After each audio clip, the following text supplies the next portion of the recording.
They cried out for angels, but Earth sent demons. Cities that once shined like jewels were now dark scars on the land. The war had lasted too long. Talron stood inside the command chamber, his thin hands shaking as he watched the screens. He was the last High Speaker of the Alliance. Around him were only a few officers left.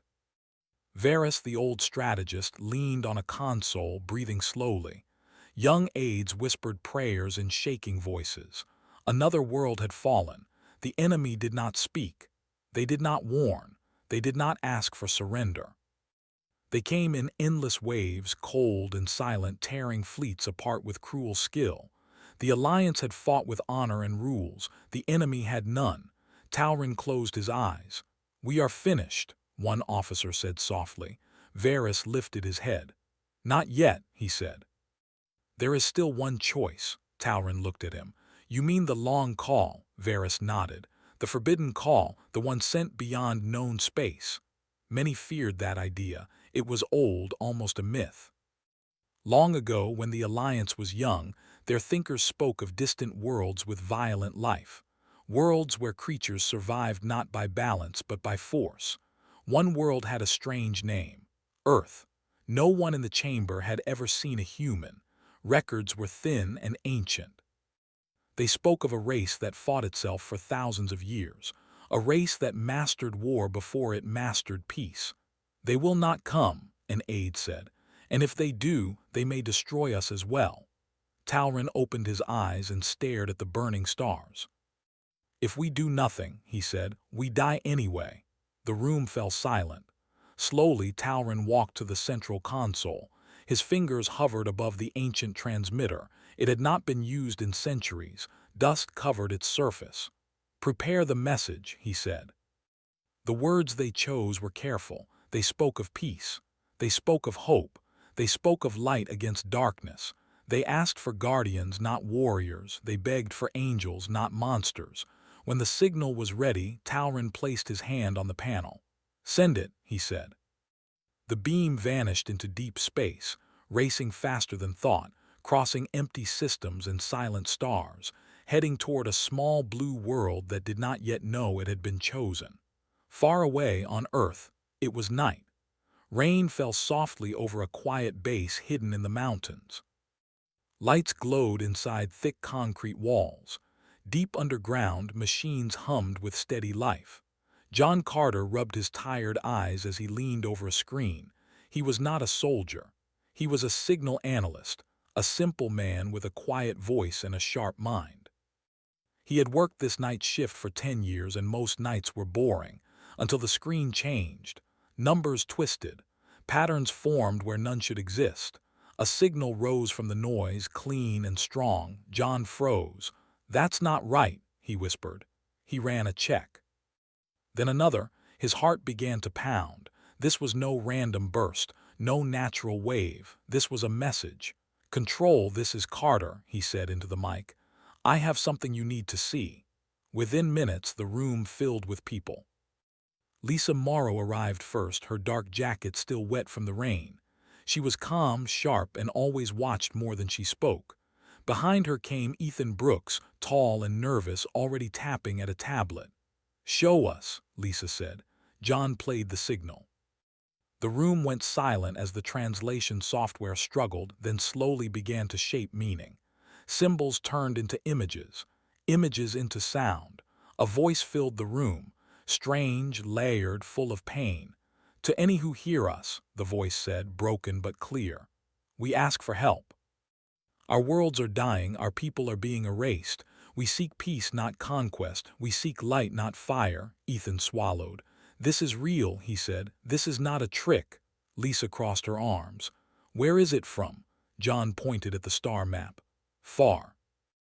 Beyond the edge of known charts." The voice continued. "We ask for protectors, we ask for angels." The message ended. No one spoke for a long moment. "Angels," Ethan said quietly. Lisa turned away from the screen. "Call the chain," she said. "Now." Within hours, the message reached places few people knew existed. Rooms deeper than the base. Rooms with no windows and thicker walls. rooms where men and women spoke softly and decided loudly. Colonel Adam Ross stood at the center of one such room. His hair was gray, his face hard, carved by years of command.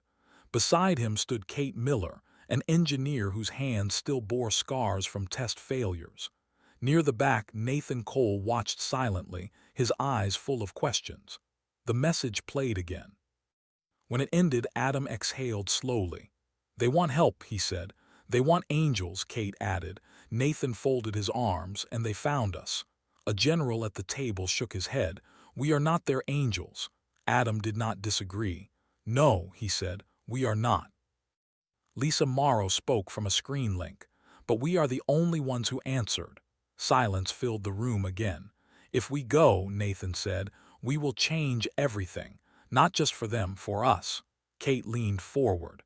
"We have been building these systems for decades," she said. "Always saying we hope we never use them. Maybe this is why they exist." One by one, files opened on the table displays. Ships that had never flown in open space. Weapons that had never been seen by the public. Programs hidden under layers of lies. Adam watched the images without emotion. "They asked for angels," he said, "but they did not ask how angels are made." A younger officer spoke up. "Sir, if we send what we have, they will fear us." Adam nodded. "They already fear dying." The debate lasted hours. Some spoke of mercy, others spoke of danger. All spoke with the weight of history pressing down on them. In the end, the choice was simple. Earth would answer, not with kind words, but with action. Deep in another facility, far from cities and eyes, people began to wake the demons.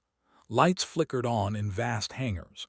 Dark ships rested like sleeping beasts, their hulls sharp and heavy. Symbols marked them, not of peace, but of warning. Kate Miller walked beneath one ship, her footsteps echoing. "Power systems coming online," she said into her mic. Crews moved with quiet focus. No cheers, no pride, only purpose. Adam Ross watched from a platform above. "We move at first light," he said. Lisa Morrow stood beside him. "They trust us," she said. Adam looked at the ship below. "They asked for angels," he replied. "We will give them something that ends the war." Far away, on the dying alien world, Talron stood under the burning sky. He did not know if anyone had heard them. He only knew that hope was all they had left. And hope had just crossed paths with Earth Part 2.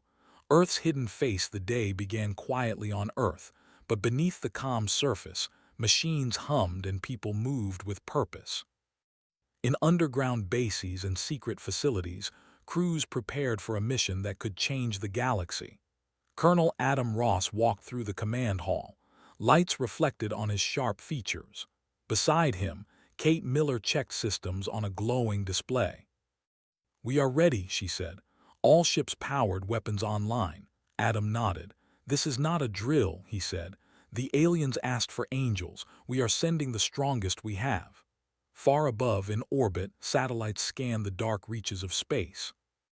They could detect no threat yet, but they could sense the war raging beyond. Humans had never fought in another galaxy, but they had prepared for war on Earth, and that preparation now gave them an edge. Nathan Cole, the scientist, entered the hall with a tablet in hand. "Sir, we should discuss the consequences," he said. "The message asked for help, but our forces are extreme. The aliens may not recognize us as saviors." Adam crossed his arms. "We save them or they die. Simple." Lisa Morrow leaned against a console. "Or we kill their enemies," she added. "Angels are one thing, we are something else." Kate studied the ships in the hangar. They were dark and angular, built to survive any attack. Their engines glowed faintly as if waking from a long sleep. "These ships are fast, strong, and armed," she said. "The moment we arrive, the enemy will know Earth does not bargain."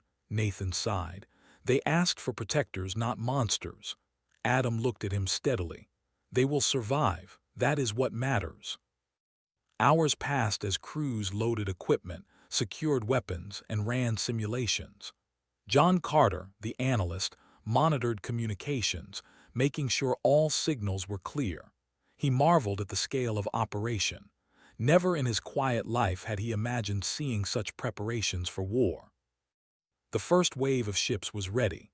Adam walked along the launch bay, greeting pilots and soldiers. Some were young, barely trained in space operations, yet their eyes were focused and determined. Others were veterans, hardened by earthly conflicts, ready to unleash destruction. "Remember your orders," Adam said. "Protect the aliens, destroy the enemy, no hesitation." A young pilot, Ryan Hall, nodded. "Sir, understood." His voice was steady, though sweat glistened on his forehead. As the ships lifted, Kate monitored their systems from the control room. Engines roared, shaking the walls. The ships rose through the atmosphere, cutting clouds like knives, and vanished into the black sky. "They move fast," she said, "faster than any simulation." Nathan watched the screens with unease. "Speed is one thing," he said. "What they are carrying, the weapons, the methods, this will terrify anyone who faces them." Lisa frowned. "We are not here to make friends." Back on the Vethrin homeworld, Talrin and Varys watched the sky, still burning, still dark. The strange light of the distant blue world had not reached them, but sensors detected something approaching. Varys shook her head. "What is coming?" she asked. Talrin did not answer immediately. He stared at the sensor readings. "I do not know," he said finally. "But it is not angels." On the human ships, Adam spoke through the comms. "All units maintain formation. First contact soon." The alien fleet was shattered, scattered across empty space. Humans could see weak signals from their allies struggling to survive. Small alien ships moved carefully, their crews exhausted and fearful. Lisa directed the strike groups. "They are holding position," she said. "Good. Let's make sure the enemy feels the pressure first." Without warning, the enemy appeared. Dark ships, jagged and cruel, moved toward the humans in tight formations. Beams of energy fired, but the humans were faster. Shields absorbed the first strikes, and counterattacks followed instantly. Ryan Hall piloted his ship through a narrow gap between enemy fire. "They are faster than anything I imagined," he said, "and stronger. Keep pressure on." Adam's voice came over the comms. "Push them back. No mercy." In the alien command chamber, Talrin gasped as human ships attacked. Weapons were precise, almost surgical. Alien crews panicked. They had never seen war fought like this. Their enemies, who had fought them for centuries, were relentless. "These humans," Varys said, "they are different." Talrin nodded. "They are demons, not angels." On the ground, Kate monitored energy outputs. "Their weapons are too efficient. They cut through shields and armor as if they are paper." Adam's ship moved into the center of the battle. He gave orders calmly, each word directing death with precision. Explosions lit the void as enemy ships broke apart. The humans did not slow, did not hesitate. Nathan continued to watch the screens. "We cannot call this mercy," he whispered. "We are something else entirely." Lisa smiled faintly. "We call it survival." Amid the chaos, small alien craft tried to communicate with the humans. "We did not expect this," a voice said. "We asked for help, not destruction." Adam responded with a single word: survive. Human boarding teams moved through space, leaping from ship to ship with speed and efficiency. Ryan Hall's squad captured an enemy vessel in minutes, disarming it before any counterattack could occur. Back on the Vethrin homeworld, Talrin and Varys could only watch. They realized the humans were not angels sent to bring peace. They were warriors forged by a harsh world, carrying the weight of human history in every strike. "We may have saved our people," Varys said softly. "But at what cost?" Talrin stared into the void. "The cost is ours to bear." As the battle continued, the human ships pressed forward. Adam led a squadron into the enemy's strongest formation. Shields flared, beams collided, and explosions shook the void. Yet humans did not retreat. Not once. Not even when the enemy concentrated fire on their lead ships. "Keep moving," Adam said over the comms. "No hesitation, no fear." Every alien ship that fell sent shockwaves through the remaining enemy forces. Fear spread faster than any attack. Alien crews whispered names of humans they had never met, imagining the monsters coming to take them. Nathan looked at the readings, alarmed. "We are changing everything. They will never see humans the same way again." Kate's fingers flew over the console. "Let them fear. It is the only way they survive the next encounter." As the first wave of enemy ships were destroyed, the surviving alien allies cautiously approached the human fleet. Small craft moved among the humans, trying to understand what they faced. Talron's voice came through cautiously. "We asked for angels," he said. "We did not expect this." Adam's response was quiet. "We are not angels, we are human." The aliens understood. Humans fought differently. Humans did not wait for mercy. Humans did not give it. Humans acted to end the threat completely, and in their eyes, survival was worth every life lost. The battle ended for now. Humans held the field. Enemy forces had been pushed back, retreating to regroup. Alien crews stared in awe and fear, finally realizing that Earth's answer to their prayer was not light, it was force. Adam watched the reports. "Prepare for the next wave," he said. "They will come again, and we will be ready." Nathan sighed. "This is only the beginning," he said. Lisa nodded. "And we are only getting started." On the Vethrin world, Talron looked at his people. "They are not saviors," he said. "They are demons." And far across the stars, humans moved forward, ready to continue a war that no one else could fight like them, carrying the weight of survival and the edge of fear. Part 3. First contact and fear, the human fleet moved steadily through deep space. Dark ships glided silently past stars, their engines low and humming like predators on the hunt. Inside each vessel, humans prepared for the battles ahead. Colonel Adam Ross stood on the bridge of the flagship, overseeing the operation. Beside him, Lisa Morrow tracked enemy movements, her eyes sharp and focused. Ryan Hall, still young but determined, adjusted his console, checking weapons, systems, and shields. "Enemy ahead," Lisa said calmly, pointing at the display. Small signals appeared, scattered and weak. These were alien scouts already tired from the long war. "Let them see us," Adam said, "but keep formation, no mistakes." On the Vethrin world, Talron and Varys watched the approaching fleet. The signals were clear now. They could see shapes, massive ships unlike any their sensors had ever recorded. "Humans. They are coming," Varys said. Her voice trembled slightly. "And they are not angels." Talron nodded, a heavy weight pressing on his chest. "We did not know what to expect. This is more than we imagined." Back on the human fleet, Adam addressed all ships. "Remember, our goal is to save the aliens. Do not destroy more than necessary. Show force but protect those who need us." The humans approached the alien lines carefully, yet with power that could not be ignored. When the enemy noticed them, panic spread. Weak warning beams were fired, but the humans responded instantly. Shields flared, weapons fired in precise strikes. Enemy ships exploded quietly in the void, their crews rarely understanding what hit them. "They move fast," Ryan Hall said, his voice tense. "Faster than any simulation predicted." "They are trained for war," Lisa replied, "and they fight without fear." Adam's eyes scanned the battlefield. Small alien ships tried to communicate with the humans. Messages appeared on the screens, confused and pleading. "We asked for help," a voice said in alien tones. "Not death, not fire, please understand." Adam looked at the voice calmly. "We understand," he said. "Survival comes first. The enemy dies, you live." On the enemy side, confusion spread. The humans were unlike any opponent they had faced. Enemy commanders tried to reorganize their fleets, but human attacks were relentless. Strikes were precise. Defenses were bypassed. Humans boarded enemy ships without fear, neutralizing them with speed and skill. "They are not merciful," one enemy pilot whispered to another. "They destroy everything."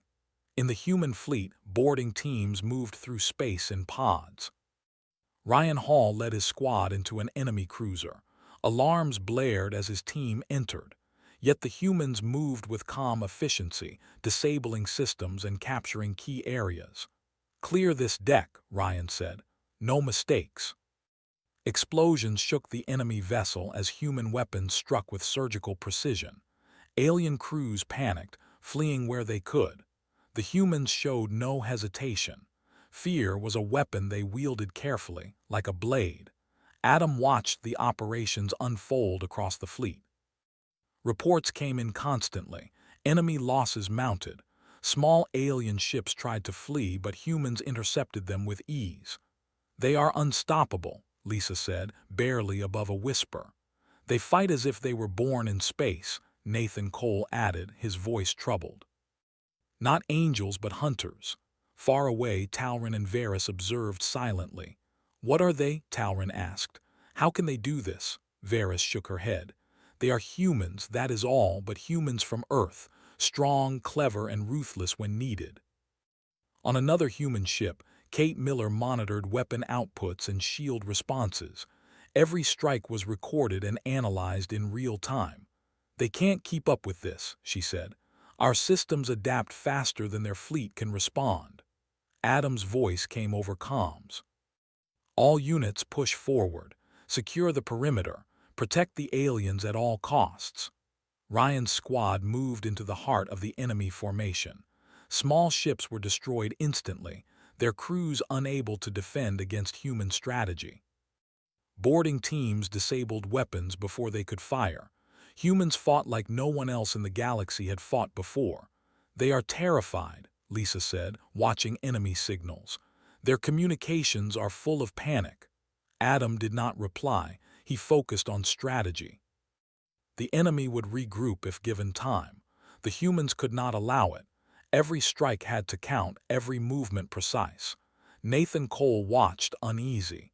"We are changing history," he said quietly. "The aliens will never see humans as peaceful beings again." Kate adjusted her screens. "They will survive," she said. "That is all that matters."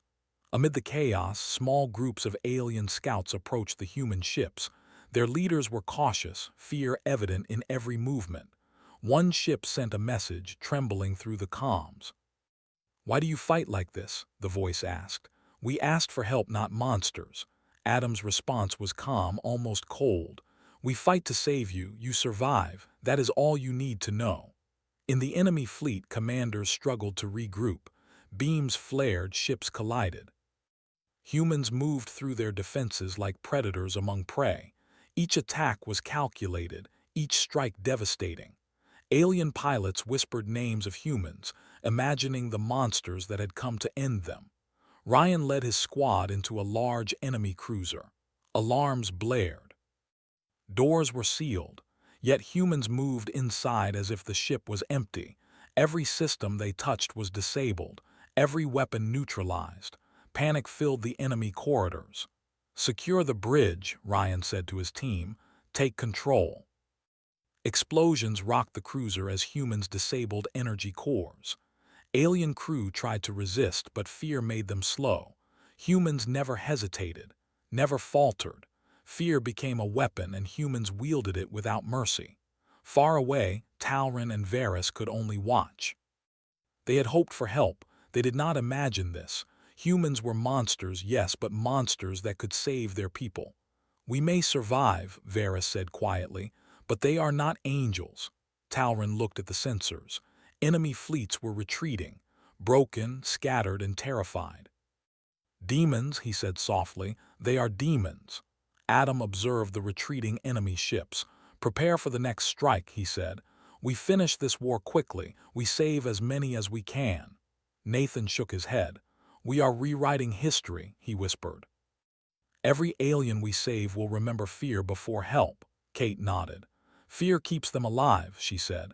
"That is the truth." As the human fleet moved through space, securing victory after victory, alien scouts followed cautiously. Talrin realized the humans would protect them, but in ways they had never expected. Humans were not merciful. They were not kind. They were survival incarnate. Adam's voice came across all comms. "Stay alert. The enemy will try again, but remember our goal: save the allies." Destroy the threat. Ryan's squad prepped for the next engagement. We fight like humans, he said. We protect at all costs. In the alien world below, citizens watched the sky. Their eyes widened as they saw human ships appear in orbit, bringing a strange hope mixed with fear. Talrin and Varys understood fully now. Humans had come as promised, but not as angels. They had sent demons forged by war and experience, and those demons would change the galaxy forever. And far across space, the humans moved with purpose, precise, relentless, and unstoppable, carrying with them the weight of survival and the terrifying power of humanity. Part 4. Demons on the battlefield, the human fleet moved deeper into enemy space. Stars stretched endlessly, cold and silent as massive ships glided forward. Below, alien worlds burned from long conflicts, cities reduced to ash. The humans did not slow. They did not hesitate. Colonel Adam Ross stood on the bridge of the flagship, watching every display. Beside him, Lisa Morrow monitored enemy activity, noting every movement, every weak signal. Ryan Hall checked his weapons, while engineer Kate Miller studied energy outputs from the ships. Nathan Cole watched silently, unease in his eyes. They know we are coming, Lisa said. Signals are scattered, but they are moving fast to regroup, Adam nodded. Let them, we are stronger, we control this battle. Far away, Talrin and Varys observed the approaching human ships. Fear filled their hearts. These humans were not angels. They carried weapons, speed, and strategy that no alliance had ever seen. Every moment they moved closer, the enemy fleets trembled. I have never seen such power, Varys whispered. They destroy without mercy, yet protect the weak. Talrin shook his head. We asked for angels. We did not know demons would come. In space, humans moved in perfect coordination. Strike teams split into precise formations, cutting through enemy defenses like blades. Alien ships fired, but human shields absorbed every attack. Counterstrikes followed instantly, leaving enemy vessels crippled before they could respond. Ryan Hall piloted his squadron into an enemy corridor. Alarms blared as alien ships tried to regroup. Boarding teams launched in pods, entering vessels with speed and deadly efficiency. Clear this deck, Ryan ordered.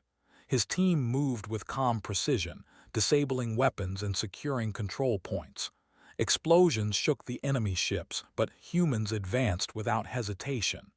Kate Miller monitored the energy flow of enemy shields. Their systems cannot hold, she said. Every strike we make overwhelms them. Nathan Cole shook his head. We are not angels, he said quietly. We are something else, something they will never forget. Adam's voice came over the comms. All units focus on securing the area. Protect the alien survivors. Neutralize the enemy threat completely. Small alien ships tried to communicate. We did not expect this, one voice said. Please do not destroy everything. Adam's response was firm. We fight to protect you. The enemy dies, you live. That is all you need to know.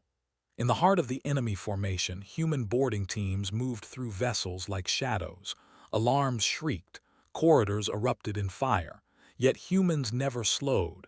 Every strike was precise, every movement calculated. Fear became a weapon. Alien crews froze, unable to respond. They fight like predators, Lisa said quietly, without hesitation, without mercy. And for survival, Kate added, not glory, not pride, only survival. Ryan's squad captured another enemy cruiser. Bridge secured, he reported. We control this vessel. Adam studied the battlefield. Enemy fleets were breaking. Scattered signals indicated panic.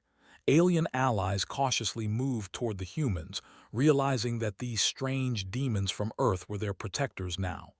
They are terrifying, Varys said. But they protect us, Talrin nodded. We survive because of them, but at what cost? Human teams continued their advance. Small enemy pockets attempted resistance but were crushed. Every encounter left aliens whispering names of humans they had never met, imagining monsters that moved faster than thought, striking without fear and never stopping. Nathan Cole looked at the reports, unease growing. Every alien will remember fear first, then salvation. We are rewriting their history. Kate tapped a console. Fear keeps them alive, she said simply. It is the only way they survive this war. Adam moved through the fleet, giving calm and steady orders. Prepare for ground assaults. We push to the enemy strongholds. No hesitation. Ryan's team prepared to board a massive warship. Ready, he said. We fight like humans, precise, relentless, unstoppable. Explosions rocked the enemy fleet. Beams collided, ships tore apart. Humans advanced through every breach, neutralizing weapons and protecting alien survivors. Fear spread faster than fire. The enemy was losing hope. Small alien vessels followed cautiously, amazed by the human strength. "Who are these people?" one pilot asked. "They fight with such speed and precision." Talron and Varys watched from their command center. "We asked for angels," Talron said, "but these humans are demons, and they are saving us." Adam's voice came over the comms again. "All units maintain focus, protect the allies. Destroy the enemy completely." Ground assaults began. Human teams dropped from orbit in pods, landing on enemy planets. Explosions shook the surface as enemy defenses opened fire, but humans advanced with precision. They moved through cities, disabling weapons, rescuing alien survivors and crushing resistance without hesitation. Ryan led a squad through a burning city. Alien forces tried to stop them, but humans were faster, stronger, and smarter. Each move was calculated. Every strike effective. Alien troops fled in panic, unable to match the speed and skill of the humans. "Keep moving," Ryan said. "We protect those who need us. The rest, they face us." Kate monitored energy readings from orbit. "Their cities are destroyed, but civilians are safe where we can reach them." Nathan Cole watched silently. "We are not merciful. We are human, and humans do not fight like angels." Adam's eyes were steady. "We are what the galaxy needs, not angels, demons if necessary. Protectors above all." As humans pressed forward, alien survivors whispered stories to each other. Names of humans spread like legends. They spoke of monsters who fought without fear, who struck with deadly precision, and who saved them when all hope was gone. Talron realized fully what had happened.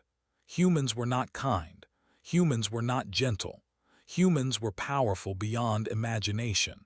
Yet their power protected the helpless, struck fear into the cruel, and ended wars before they could continue.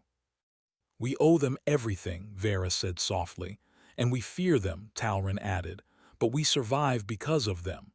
Adam watched reports come in from every front. Enemy forces were collapsing. Human ships moved through space and planets, leaving survivors alive and enemies destroyed. Fear and awe spread through the galaxy. Lisa said quietly, "We are not angels, we are demons, and that is what they need." Ryan prepared for the next strike. "We fight like humans," he said. "We finish what we started, we protect, we destroy, we survive." Nathan looked at the screens one last time. "They will remember this day," he whispered. "The day humans arrived, not as saviors but as demons." Talron and Varys watched quietly. The galaxy had changed. Humans had arrived, and no one would ever forget the power, precision, and terrifying mercy of the Earth demons. And in the silent void of space, humans moved forward, unstoppable, calculated, relentless, carrying the weight of survival, and the fear of all who faced them. Part 5. The price of victory. The war was ending. Across distant stars, enemy fleets were broken and scattered. Alien planets, once under siege, now slowly quieted as humans moved through their systems, leaving survivors alive and enemy forces destroyed. Colonel Adam Ross stood on the bridge of the flagship, watching the reports. Every screen told the same story. Humans had won. Enemy ships were gone or retreating. The alien alliance had been saved. Yet the cost was visible in every corner of space. Cities were scarred. Planets bore the marks of battle. and humans, though victorious, carried the weight of what they had done. "Reports from the field?" Adam asked. Lisa Morrow adjusted her console. "Enemy forces are scattered. Survivors are surrendering. Alien civilians are being evacuated safely. No human has hesitated when it comes to protection." Ryan Hall's voice came over comms from a distant planet. "Ground units report enemy strongholds cleared. No resistance left. Survivors secured.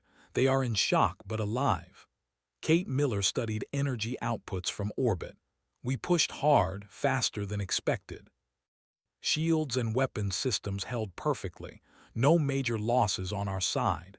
Nathan Cole shook his head. "We did not come as angels," he said, "and we will not be remembered as such. The aliens will fear us as much as they thank us." Adam nodded slowly. "Fear is part of survival. We saved them and they will remember it.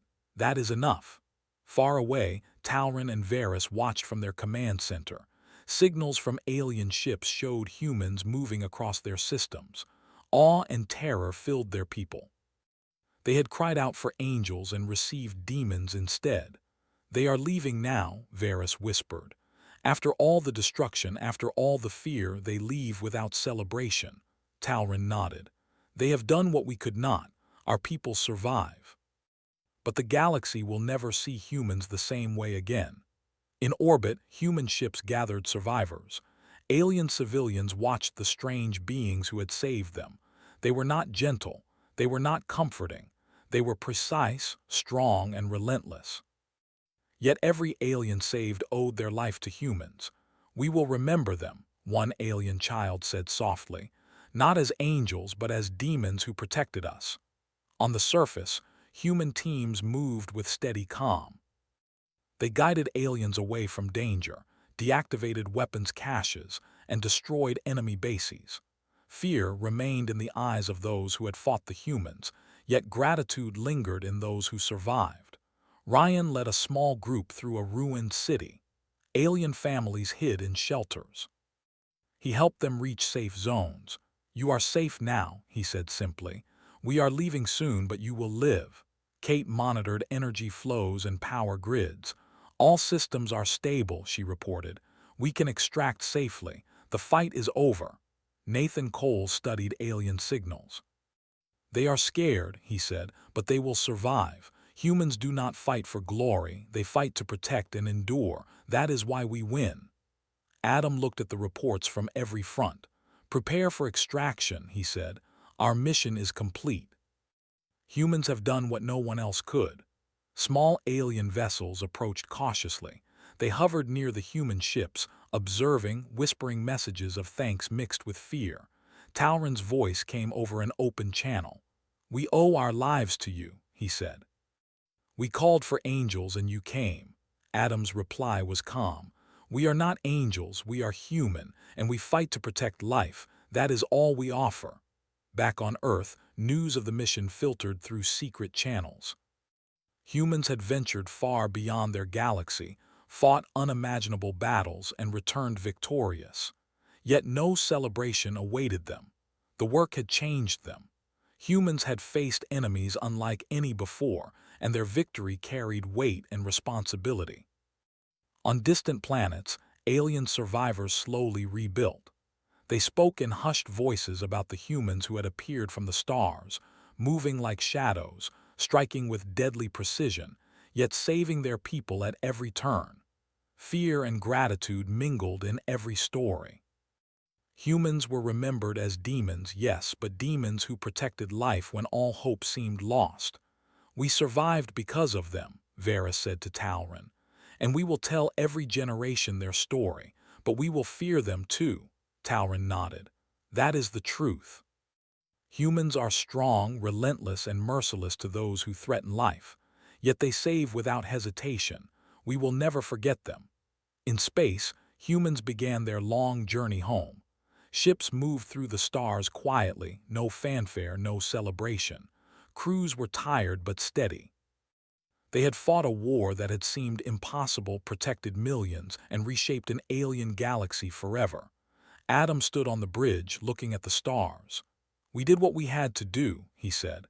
Not angels, not heroes, but humans, and that is enough. Lisa Morrow beside him nodded. They will remember us even if with fear. We saved lives, we ended the war. Ryan Hall looked at the stars and smiled faintly. We fight like humans, he said. Precise, strong, relentless. We survive, and others survive because of it. Kate adjusted her console. They will rebuild, she said, and they will remember who gave them the chance. Nathan Cole whispered softly, "We have changed the galaxy forever. Humans are not angels. We are something else, something they will never forget." Back on the Vethran homeworld, Tauren and Varys stood silently. The sky was quiet, empty of the human fleet now. Survivors began to rebuild their fleets and cities, yet every eye in the galaxy would remember the humans. Not as saviors in the way they had asked, but as demons who struck fear, destroyed enemies, and saved lives with deadly efficiency. "The galaxy is safer," Varys said quietly. "But we fear them still," Tauren nodded. "And we will respect them forever. Humans are survivors. Humans are warriors. Humans are different from anything we have known." Far across the stars, humans returned to Earth. No parade awaited them. No songs, no honors, only quiet acknowledgement. They had ventured into the unknown, fought without mercy, and returned alive. Humanity had shown what it truly meant to survive. Adam stood on Earth, looking at the night sky. "We answered a call," he said, "not with angels but with ourselves, and the galaxy will never forget it." Ryan, Lisa, Kate, and Nathan joined him silently. Together they understood. Humans were not saints, not saviors. They were strong, relentless, and unafraid. They fought to protect life and survive, and that was enough to change the galaxy forever. And somewhere across distant stars, alien voices whispered their names, telling tales of fear and gratitude. Humans had come as demons, yet in their hearts they had brought salvation. The galaxy would remember that day. The day it cried out for angels and Earth sent demons. Humans had come, humans had survived, humans had changed everything, and that was only the beginning.